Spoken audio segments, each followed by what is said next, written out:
Dengar ya, gue mau tanya sesuatu yang jujur banget.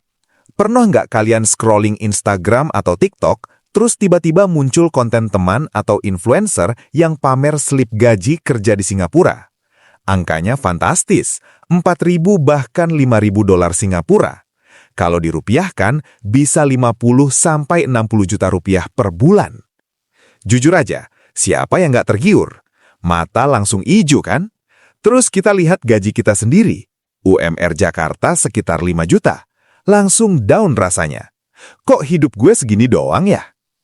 Tapi tunggu dulu. Sebelum kalian terlalu jauh membanding-bandingkan diri, gue mau ajak kalian lihat sisi lain dari cerita glamor itu. Karena percaya atau enggak, di balik angka gaji fantastis itu, ada realita yang jarang banget diceritakan. Dan setelah nonton video ini sampai habis, kalian bakalan bersyukur banget tinggal di Indonesia. Tapi sebelum kita mulai, tolong bantu channel Asupan Otak ini berkembang dengan cara tekan tombol subscribe dan nyalakan lonceng notifikasinya. Kenapa? Karena konten-konten berkualitas seperti ini butuh dukungan kalian agar bisa terus kami produksi. Gratis kok, cuma 1 klik doang. Udah? Oke, kita mulai. Bagian 1. Ilusi gaji besar. Matematika sederhana. Baik teman-teman, mari kita mulai dengan menghitung matematika sederhana yang sering terlupakan, yaitu gaji versus biaya hidup. Katakanlah ada Andi, lulusan teknik informatika yang berhasil dapat kerja di Singapura dengan gaji 4.500 dolar Singapura, dengan kurs sekitar 11.500 per dolar Singapura di Januari 2026, itu setara 51 juta rupiah. Wah, sultan banget kan kedengarannya? Tapi mari kita bedah pengeluaran Andi sebulan di sana. Ini data real berdasarkan laporan biaya hidup Numbeo per Januari 2026. Pertama, tempat tinggal. Ini adalah monster terbesar yang bakal nguras dompet Andi. Sewa apartemen studio atau kamar kos standar di area seperti Jurong atau Woodlands yang notabene bukan pusat kota berkisar 1.200 sampai 1.800 dolar Singapura per bulan. Itu setara 13,8 sampai 20,7 juta rupiah. Hanya untuk tidur guys, belum termasuk listrik dan air. Kalau Andi mau lebih hemat dan tinggal di kamar kos biasa yang berbagi kamar mandi, mungkin bisa dapat sekitar 800 sampai 1.000 dolar. Tapi tetap aja, itu 9 sampai 11,5 juta rupiah. Sekarang, bandingkan dengan Jakarta. Uang 11 juta di Jakarta Selatan, kalian bisa sewa apartemen studio lengkap dengan furniture di kawasan strategis kayak Kuningan atau Pancoran. Kalau di kota-kota seperti Jogja, Solo, atau Malang, uang segitu bisa buat sewa rumah utuh selama setahun. Lanjut ke makanan. Makan di food court atau hawker center yang paling murah di Singapura, satu kali makan rata-rata 5 sampai 7 dolar. Kalau sehari 3 kali, minimal 15 dolar atau 172.000 rupiah per hari. Sebulan jadi sekitar 5,1 juta rupiah. Dan ini kalau makannya di tempat paling hemat ya, bukan restoran. Di Indonesia, uang 5 juta sebulan, kalian bisa makan enak tiap hari. Nasi Padang, warteg, ayam geprek, bakso, mie ayam, bahkan masih bisa sesekali makan di restoran. Transportasi, kartu MRT Unlimited sebulan sekitar 120 dolar atau 1,4 juta rupiah. Kalau pakai ojek online atau taksi sesekali, bisa nambah lagi. Belum lagi kebutuhan lain seperti pulsa dan internet yang lebih mahal, pakaian, hiburan, kirim uang ke keluarga di Indonesia. Semua serba mahal, karena memang Singapura adalah salah satu kota termahal di dunia menurut Economist Intelligence Unit. Nah, jangan lupa soal potongan wajib. Di Singapura, ada sistem CPF atau Central Provident Fund, semacam BPJS-nya mereka. Potongannya bisa sampai 20% dari gaji muda. Jadi dari gaji 4.500 dolar tadi, langsung potong 900 dolar. Sisanya 3.600 dolar atau sekitar 41 juta rupiah. Setelah dipotong sewa 1.500 dolar, makan 450 dolar, transportasi 120 dolar, dan keperluan lain-lain 300 dolar, sisa bersih Andi cuma sekitar 1.200 dolar atau 13,8 juta rupiah yang bisa dia nikmati atau tabung. Sekarang, mari kita lihat Budi yang kerja di Surabaya dengan gaji 12 juta rupiah. Kecil banget dibanding Andi kan? Tapi tunggu dulu, Budi sewa rumah kontrakan sederhana 2,5 juta rupiah per bulan. Makan sebulan budget 3 juta. Udah termasuk sesekali makan enak. Transportasi pakai motor bensin 500 ribu. Keperluan lain-lain 2 juta. Total pengeluaran 8 juta. Sisa bersih 4 juta. Kalau dihitung proporsi, Budi punya sisa uang 33% dari gajinya. Andi punya sisa 33%. Nggak beda jauh kan? Tapi yang paling penting adalah kualitas hidup. Andi tinggal di kamar sempit, makan berburu-buru di food court yang ramai, pulang kerja sendirian di kamar. Budi, dia tinggal di rumah yang ada teras, bisa ngopi-ngopi santai sore-sore, main sama tetangga, pulang kerja bisa masak sendiri atau beli lauk di warung depan komplek sambil ngobrol sama ibu-ibu. Ini yang namanya purchasing power parity atau daya beli sebenarnya. Menurut data Bank Dunia per 2025, dengan pertimbangkan biaya hidup, gaji $4.500 Singapura kekuatan belinya setara dengan gaji sekitar 18-22 juta rupiah di Indonesia, bukan 51 juta seperti yang terlihat di atas kertas. Jadi guys, jangan tertipu sama angka nominal. Yang penting adalah berapa banyak kehidupan yang bisa kalian beli dengan uang itu. Dan di Indonesia, uang kita membeli lebih banyak kenyamanan, lebih banyak kebebasan, dan lebih banyak kebahagiaan. Bagian 2. Neraka properti. Mimpi punya rumah. Oke, mungkin kalian mikir, ya udah bang, meski biaya hidup mahal, tapi kan mereka bisa nabung buat beli rumah. Singapura kan negara maju, pasti warganya pada punya rumah bagus-bagus. Nah, disinilah jebakan kedua yang bakal bikin kalian geleng-geleng kepala. Mari kita bahas soal kepemilikan properti. Di Indonesia, ketika kita bilang punya rumah, yang kita maksud adalah rumah dengan status sertifikat hak milik atau SHM. Itu artinya tanah dan bangunan itu milik kita sepenuhnya. Bisa diwariskan ke anak cucu sampai 7 turunan. Ini adalah bentuk kepemilikan paling kuat. Tapi, tahukah kalian, konsep kepemilikan seperti ini adalah kemewahan yang sangat langka di Singapura. Di sana, mayoritas warga tinggal di HDB atau Housing Development Board, apartemen subsidi pemerintah. Kelihatannya mereka beli dan punya, tapi secara hukum, status kepemilikan mereka adalah leasehold 99 tahun. Artinya apa? Artinya, mereka cuma menyewa ke pemerintah untuk jangka waktu 99 tahun. Begitu masa 99 tahun habis, properti itu balik ke negara. Nilainya jadi 0. Bahkan, sebelum masa itu habis, kalau pemerintah butuh lahan untuk pembangunan, properti itu bisa diambil alih. Bayangkan teman-teman, kalian kerja keras puluhan tahun, mencicil sampai berdarah-darah, tapi di ujung hari, kalian sadar bahwa kalian gak mewariskan tanah ke anak cucu. Kalian cuma mewariskan sisa durasi sewa. Ini kayak kalian beli mobil mewah, tapi ada tanggal kadaluarsa di mana mobil itu bakal ditarik dealer. Sedih nggak? Sekarang, soal harga. Berdasarkan data Housing Development Board per awal 2026, harga rata-rata apartemen HDB baru dengan 3 kamar tidur berkisar antara $400.000 sampai $600.000 Singapura. Kalau dirupiahkan, itu sekitar 4,6 miliar sampai 6,9 miliar rupiah. Hampir 7 miliar hanya untuk apartemen 3 kamar yang ukurannya sekitar 90 meter persegi dengan status hak pakai 99 tahun, bukan hak milik permanen. Untuk anak muda di sana, data Monetary Authority of Singapore menunjukkan bahwa rasio harga rumah terhadap pendapatan tahunan median berada di angka 4,5 sampai 5 kali. Artinya, kalau gaji median $60.000 per tahun, harga rumah sekitar $240.000 sampai $300.000. Kedengarannya masih terjangkau. Tunggu dulu. Itu harga untuk HDB resale atau bekas yang lokasinya jauh dari pusat kota dan kondisinya sudah tua. Untuk yang baru dan lokasi bagus, harganya bisa 2 kali lipat lebih. Belum lagi proses mendapatkan HDB baru itu harus antri bertahun-tahun karena demand tinggi. Bandingkan dengan Indonesia, uang 5 miliar di Jakarta Selatan, kalian bisa dapat rumah mewah di kawasan BSD, Alam Sutera atau Bintaro dengan luas tanah 100 meter persegi lebih, 2 lantai, 3 kamar tidur, halaman depan belakang, status SHM. Di Jogja atau Solo, uang 5 miliar kalian bisa beli tanah sawah berhektar-hektar, bangun villa, bikin kolam renang, dan sisanya masih bisa buat modal usaha.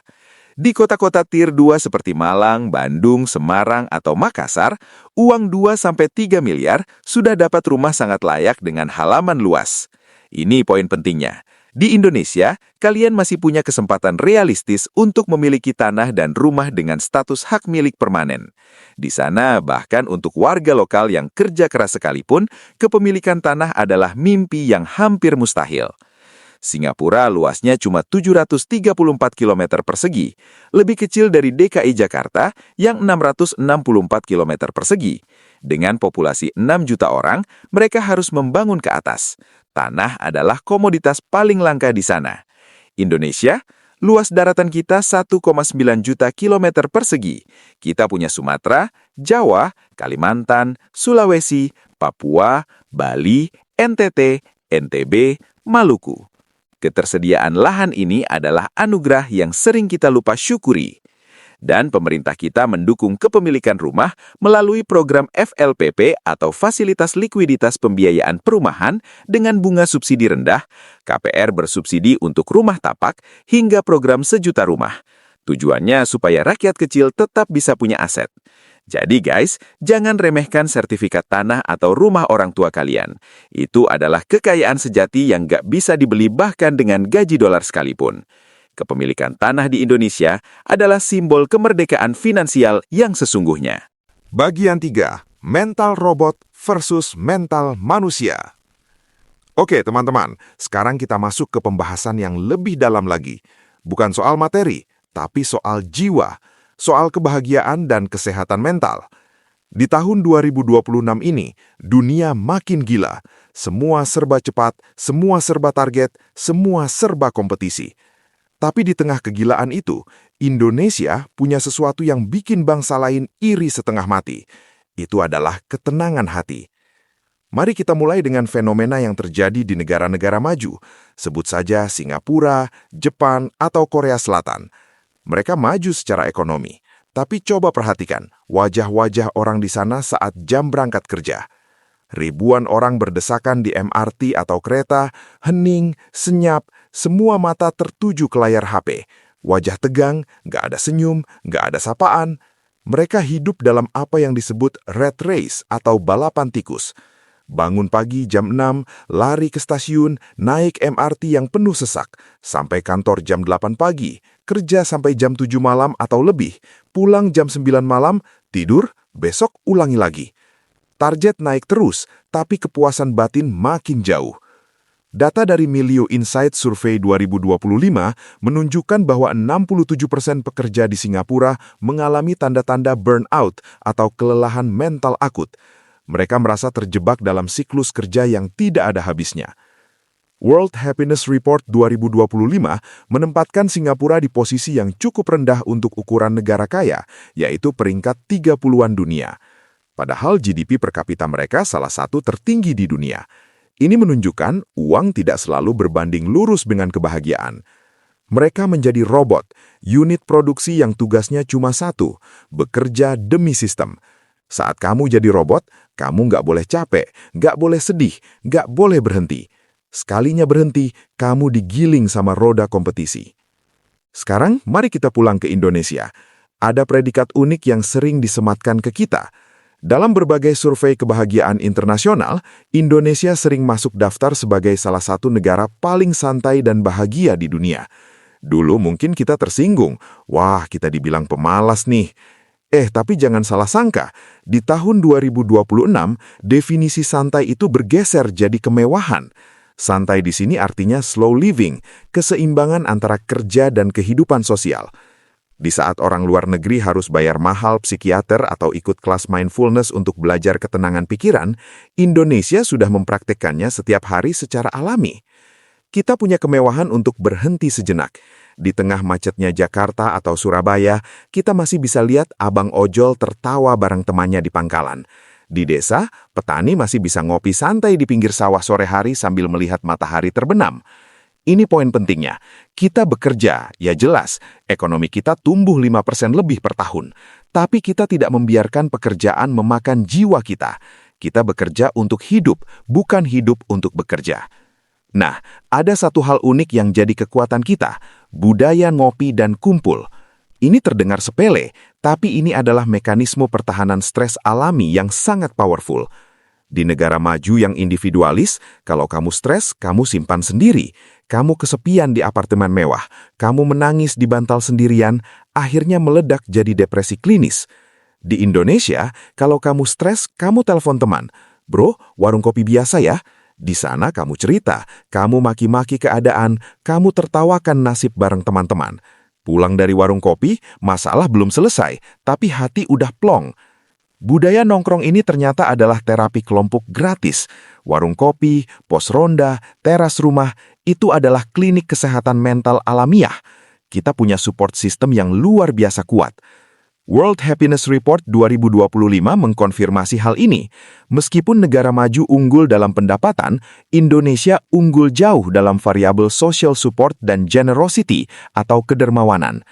Kita punya keluarga besar yang peduli. Kita punya tetangga yang kepo dalam artian positif, mau bantu. Kalau kita jatuh, ada tangan yang menangkap. Di negara robot, saat kamu jatuh, kamu diinjak karena menghalangi jalan. Coba bayangkan dua situasi ini. Situasi pertama, Pak Asep, karyawan biasa di perumahan padat Surabaya. Suatu hari dia sakit demam berdarah. Istrinya belum sempat teriak minta tolong, Bu RT sudah datang bawa bubur. Pak RT datang bawa mobilnya. Ayo Pak Asep, kita bawa ke RS sekarang. Tetangga sebelah jaga anak-anak Pak Asep. Tetangga depan nyiram tanaman biar nggak mati. Tanpa diminta, tanpa dibayar. Itulah gotong royong. Situasi kedua, Mr. Smith, manajer sukses di Singapura. Suatu hari dia sakit demam tinggi di apartemennya sendirian. Dia harus telepon ambulan sendiri atau seret badan ke rumah sakit. Tetangga apartemennya nggak kenal, bahkan nggak tahu kalau Smith lagi sekarat. Dingin, sepi, menakutkan. Beda banget kan rasanya? Di Indonesia, kamu nggak akan pernah benar-benar sendirian. Ini adalah aset bangsa yang nggak bisa dibeli dengan asuransi mahal sekalipun. Pernah nggak kalian mikir kenapa turis asing betah banget di Indonesia? Berdasarkan survei pariwisata Kemenparekraf 2025, alasan utama mereka balik lagi itu bukan cuma karena pantainya indah. Pantai di Thailand atau Filipina juga indah. Alasan utamanya adalah keramahan penduduk lokal. Bagi mereka yang biasa hidup di negara yang kaku dan formal, datang ke Indonesia itu kayak pulang ke rumah nenek. Mereka kaget disapa orang asing dengan senyum tulus. Mereka kaget diajak makan bareng sama orang yang baru kenal. Mereka kaget melihat driver taksi bisa tertawa lepas meski macet total. Sikap kita ini adalah bentuk kecerdasan emosional kolektif. Kita pintar merasa, kita pintar membaca situasi, kita tahu bahwa hidup itu terlalu singkat untuk dijalani dengan muka cemberut. Ada filosofi Jawa yang indah, urip iku mung mampir ngombe, artinya hidup itu cuma mampir minum, artinya jangan terlalu ngoyo, nikmati prosesnya. Filosofi inilah yang menyelamatkan mental bangsa kita dari gempuran stres global. Jadi teman-teman, kesimpulannya, di tengah dunia yang bergerak seperti mesin pabrik tanpa henti, Indonesia tetap mempertahankan napas kemanusiaan. Kita memiliki kemewahan untuk menjadi manusia seutuhnya. Manusia yang bisa salah, bisa lelah, bisa istirahat, dan bisa tertawa. Keunggulan kita adalah daya tahan mental. Saat krisis ekonomi menghantam dunia, orang-orang di negara maju panik dan stres berat. Orang Indonesia, kita kencangkan ikat pinggang, kita makan nasi telur, tapi kita tetap bisa guyon di pos ronda. Ah, badai pasti berlalu, kata kita. Mentalitas tahan banting inilah yang bikin Indonesia nggak pernah bubar meski dihantam badai apapun. Bagian 4. Fenomena Tangping versus semangat petarung Indonesia. Nah, sekarang kita sampai di pembahasan yang paling menarik. Apa yang terjadi ketika tekanan hidup di negara maju itu sudah terlalu berat? Jawabannya, mereka menyerah. Ada fenomena sosial yang sedang menyerang anak muda di negara-negara maju seperti China, Jepang, Korea, bahkan mulai merambat ke Singapura. Nama fenomenanya Tangping, yang artinya lying flat atau rebahan. Tapi ini beda sama rebahan kita yang santai ya. Tangping adalah bentuk protes diam-diam, bentuk keputusasaan total. Anak muda di sana mikir begini, gue kerja 996, jam 9 pagi sampai jam 9 malam, 6 hari seminggu. Gue banting tulang, tapi gaji gue habis buat sewa kamar. Harga rumah naik terus, nggak kejar-kejar. Gue nggak mungkin kaya, gue nggak mungkin punya rumah, gue nggak mungkin punya masa depan. Karena merasa tembok di depan mereka terlalu tinggi dan tebal, akhirnya mereka memilih berhenti lari. Mereka memilih untuk menyerah. Mereka kerja seadanya, nggak mau nikah, nggak mau punya anak, nggak mau punya ambisi, cuma hidup untuk hari ini. South China Morning Post tahun 2025 melaporkan bahwa gerakan Tangping telah menjadi ancaman serius bagi produktivitas ekonomi China. Jutaan anak muda memilih keluar dari kompetisi karena merasa sistem sudah tidak adil. Di Jepang ada istilah serupa, hikikomori, orang yang mengurung diri di kamar dan menolak berinteraksi dengan masyarakat. Angkanya mencapai lebih dari 1 juta orang menurut data pemerintah Jepang 2024. Fenomena ini adalah sinyal bahaya. Ini tanda bahwa sistem kapitalis murni di negara-negara itu sudah mencapai titik jenuh. Sistem itu menekan hasil tanpa memberikan ruang nafas. Kompetisinya sudah tidak sehat. Yang kaya makin kaya, yang miskin makin terjepit tanpa ampun. Sekarang mari kita lihat Indonesia. Apakah kita punya masalah? Pasti. Pengangguran masih ada, kemiskinan masih ada, kesenjangan masih ada. Tapi apakah anak muda kita menyerah massal kayak di sana? Sama sekali tidak. Data Badan Pusat Statistik per Januari 2026 menunjukkan bahwa ekonomi Indonesia tumbuh stabil di kisaran 5,1% di kuartal terakhir 2025. Di saat negara-negara maju ekonominya melambat atau bahkan resesi, kita masih tumbuh solid. Angka 5,1% ini bukan sekedar statistik. Ini artinya uang masih berputar deras di jalanan. Konsumsi rumah tangga kita kuat. Orang masih belanja, orang masih makan, orang masih jalan-jalan. Pertumbuhan ini didorong oleh sektor yang paling membumi, UMKM. Ini yang membedakan kita. Di negara maju, ekonomi dikuasai korporasi raksasa. Anak muda cuma punya pilihan, jadi karyawan korporasi atau mati kelaparan. Kalau dipecat, selesai sudah. Di Indonesia 2026, kamu punya teras rumah, jadikan kedai kopi. Kamu punya motor, jadikan kurir atau ojol. Kamu punya HP dan kuota, buka TikTok Shop, Tokopedia, atau Shopee. Ekosistem digital kita luar biasa. Di sini kamu bisa memulai bisnis dari 0 rupiah. Kamu bisa jadi dropshipper, jual barang orang lain tanpa stok barang. Modalnya cuma kreativitas bikin konten. Kemudahan inilah yang bikin mental Tangping nggak laku di Indonesia. Buat apa menyerah kalau peluang jadi bos ada di depan mata? Di sini, siapa saja bisa jadi CEO bagi dirinya sendiri. Data dari Global Entrepreneurship Monitor 2025 menyoroti fakta menarik. Niat berwirausaha anak muda Indonesia termasuk yang tertinggi di dunia. Anak muda kita agresif dalam artian positif. Mereka menjadi side hustle generation, generasi yang punya usaha sampingan.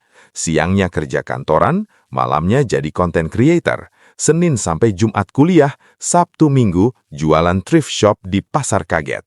Ini adalah mentalitas petarung. Kita punya DNA pedagang yang kuat. Nenek moyang kita adalah pelaut dan saudagar Nusantara yang mengarungi samudra. Kita melihat peluang di mana orang lain melihat hambatan. Gaji kantor kurang, ya udah, jualan risoles di kantor. Sikap adaptif inilah yang bikin bangsa kita tahan banting. Satu lagi faktor pendukung, akses modal. Dulu mau pinjam modal usaha harus punya agunan sertifikat tanah, harus ke kota, harus pakai jas kemeja, harus ngantri lama di bank. Sekarang ada KUR atau kredit usaha rakyat dengan bunga rendah dan proses mudah. Ada pinjaman online yang bisa diajukan lewat HP dalam hitungan menit. Ada platform crowdfunding untuk ide bisnis kreatif. Modal 5 juta aja udah bisa jalan. Pemerintah juga mendukung dengan program-program seperti UMKM Go Digital yang melatih pelaku usaha kecil untuk jualan online, memberikan subsidi, bahkan memfasilitasi ekspor produk lokal ke luar negeri. Inilah kenapa di Indonesia, bahkan tukang gorengan di pinggir jalan pun bisa pakai QRIS untuk terima pembayaran digital. Kita nggak kalah canggih. Sekarang coba bandingkan semangat kita dengan Tangping. Anak muda China milih rebahan karena merasa sistem nggak adil. Anak muda Indonesia, kita protes dengan cara berbeda. Kita nggak rebahan, kita malah tambah agresif cari celah. Gaji UMR 5 juta, ya udah, kita bikin bisnis sampingan yang hasilnya 10 juta. Nggak ada kantor yang nerima, ya udah, kita bikin kantor sendiri, meski itu cuma kamar kos dijadiin workshop. Ini bukan karena kita bodoh atau nggak sadar akan ketimpangan, justru karena kita cerdas dan realistis. Kita tahu kalau terus mengeluh tanpa bertindak nggak akan mengubah apapun. Jadi kita bergerak. Ada satu kutipan menarik dari studi sosiologi tahun 2025 menyoroti bahwa orang Indonesia memiliki optimisme irasional yang secara paradoks menjadi kekuatan rasional untuk bertahan hidup. Maksudnya gimana? Maksudnya kita ini kadang optimis nggak jelas. Kita buka warung tanpa riset pasar yang dalam, tapi entah kenapa sering berhasil. Kita mulai bisnis tanpa bisnis plan formal, tapi jalan. Kenapa? Karena kita punya intuisi pasar yang kuat dan jejaring sosial yang mendukung. Plus kita nggak takut gagal.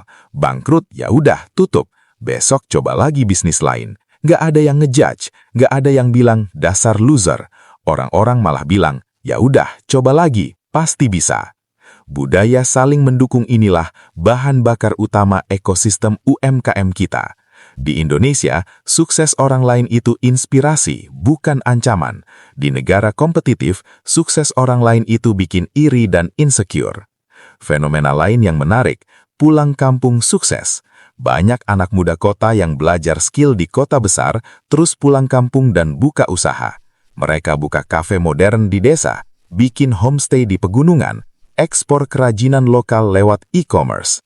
Ini bikin ekonomi nggak cuma terpusat di Jakarta atau Surabaya, tapi menyebar merata.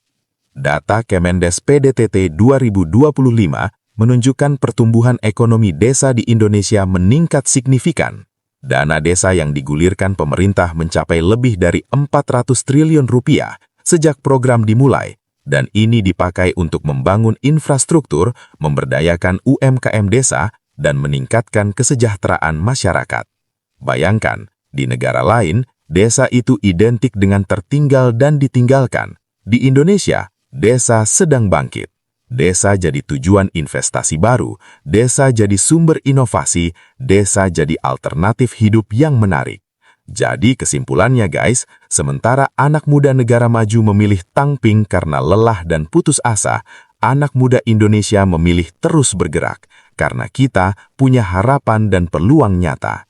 Kita nggak perlu berbaring datar, karena di sini meski kamu jatuh, tanahnya empuk, ada keluarga, ada teman, ada komunitas yang akan bantu kamu bangun lagi. Bagian 5, warisan sejati. Apa yang bisa diwariskan? Baik teman-teman, sekarang kita masuk ke penutup yang insya Allah akan membuka mata kalian lebih lebar lagi. Pertanyaan terakhir yang mau gue ajukan, apa yang bisa kita wariskan ke anak cucu kita? Kalau kita bicara soal warisan, orang Singapura bisa wariskan apa? Mereka bisa wariskan apartemen HDB yang sisa masa sewanya tinggal 50 tahun, yang nilainya akan terus menyusut seiring waktu. Mereka bisa wariskan tabungan CPF yang dikunci pemerintah. Mereka bisa wariskan skill dan pendidikan tinggi, tapi mereka nggak bisa wariskan tanah. Mereka nggak bisa wariskan kebebasan. Mereka nggak bisa wariskan ruang untuk bernafas. Sekarang, kita di Indonesia. Orang tua kita, meski cuma petani atau pedagang biasa, mereka bisa wariskan sebidang tanah di kampung. Tanah itu mungkin harganya cuma ratusan juta, kecil dibanding apartemen Singapura yang miliaran. Tapi tanah itu adalah akar, adalah jangkar, adalah tempat pulang yang pasti. Tanah itu SHM permanen. Anak cucu kita bisa bangun rumah di situ, bisa sewa ke orang, bisa dijadikan lahan usaha, bisa ditanami, bisa dijual kalau perlu. Itu adalah aset produktif sejati. Di saat dunia makin tidak pasti, krisis ekonomi, perang, pandemi, memiliki tanah adalah bentuk ketahanan tertinggi. Kalau sistem kolaps, uang jadi kertas. Tapi tanah tetap tanah. Tanah bisa ditanami, bisa jadi tempat berlindung. Selain tanah, kita juga mewariskan sesuatu yang lebih berharga, nilai dan budaya. Kita mewariskan filosofi gotong royong, bahwa hidup itu nggak sendirian. Kita mewariskan sikap rendah hati, bahwa meski kamu sukses, kamu tetap harus hormat sama yang lebih tua dan peduli sama yang lebih muda. Kita mewariskan kepercayaan spiritual, bahwa hidup ini ada yang mengatur, ada Tuhan yang menjaga. Nilai-nilai ini adalah modal sosial yang tak ternilai. Anak cucu kita akan tumbuh dalam lingkungan yang hangat, yang manusiawi, yang nggak semata-mata mengejar materi. Dan percayalah, di masa depan ketika AI dan robot mengambil alih pekerjaan teknis, yang akan bertahan adalah manusia yang punya kecerdasan emosional dan sosial tinggi. Dan